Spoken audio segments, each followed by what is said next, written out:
नहीं, stock specific तो आप हो जाएं, और ऐसा तो नहीं है ना, स्टॉक्स में भी तो एंड में थोड़े से कंफ्यूजन आ ही रहे हैं ना, 340 करीब आकर।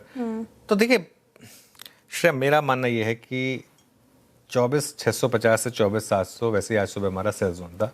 आज सुबह हमने ट्रेड के हिसाब से सिर्फ इसकी बात की थी कि अगर यहाँ पे रिजेक्शन मिले आपको तो सेल करिए 24,800 के स्टॉप के साथ।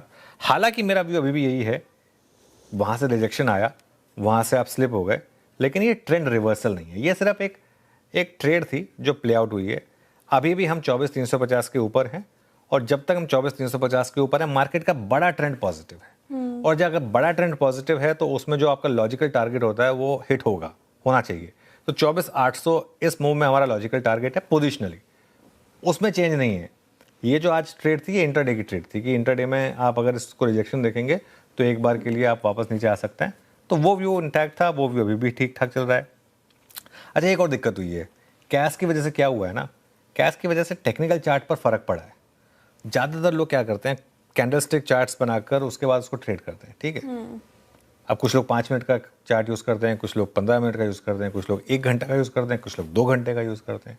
लेकिन इससे हुआ क्या है, कल की आखिरी कैंडल और आज सुबह की पहली कैंडल, इवेंचुअली मार्केट का जो टेक्सचर है वो ठीक है, मतलब कल का आखिरी जो मूव होगा वो पहले उसमें एडजस्ट हो जाएगा, लेकिन जो कैंडल्स है ना उस पर फ़र्क पड़ता है।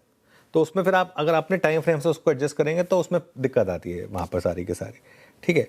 तो और ऐसे में एक और दिक्कत है, काफ़ी वॉल्यूम आपके 3:15 के बाद आते हैं। सबसे ज़्यादा मार्केट में जो पार्टिसिपेशन होता है वो पहले घंटे में होता है या आखिरी घंटे में होता है, और जो आखिरी घंटे के वॉल्यूम से उनमें एकदम से काफ़ी आगे मुझे लग रहा है कि रिस्क रहेगा आगे जाते हुए थोड़ा सा। तो ये एक और दिक्कत है मार्केट की कि वॉल्यूम पर इम्पैक्ट पड़ेगा। तो ऐसे में स्टॉक स्पेसिफिक रहें। वैसे भी एक व्यू हमने कर लिया था कि जब तक कि थोड़ा कन्फ्यूजन ना दूर हो जाए, थोड़ा सा हम क्लोजिंग स्ट्रैटेजी नहीं ही लेंगे या न्यूट्रली रखेंगे, है ना। तो वो अभी भी ठीक है। बाकी स्टॉक स्पेसिफिक अच्छे मूव्स हैं, और जैसा कि हम एक्सपेक्ट कर रहे थे, आप लार्ज कैप आईटी देखिए, आप TCS देखिए, आप इन्फोसिस देखिए, आप आज HCL टेक देखिए, आप पूरा का पूरा निफ्टी IT देखिए, आप यहाँ पर प्रॉफिट बुकिंग आ रही है। ये एक स्पेस है जिस पर मैं 2-3 दिन से कह रहा हूँ कि अब यहाँ पर उछाल में आप अपने प्रॉफिट कन्वर्ट करें, क्योंकि एक बहुत बड़ा मूव आ चुका है। इसमें हमने एग्जैक्ट ऑलमोस्ट बॉटम से एक मूव प्ले किया था, 3-4 हज़ार पॉइंट की रैली मिल चुकी है इसमें।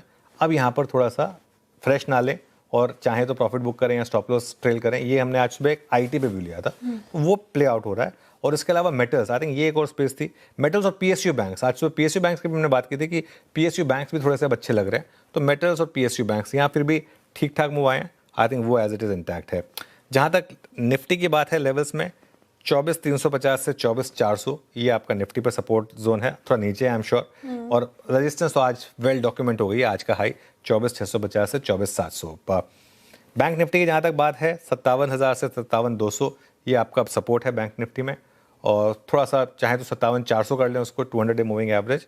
रेजिस्टेंस जो है वो बहुत क्लियर है, 57,800 से 58,000। 57,800 से 58,000 बैंक निफ्टी के लिए एक बड़ी रेजिस्टेंस है।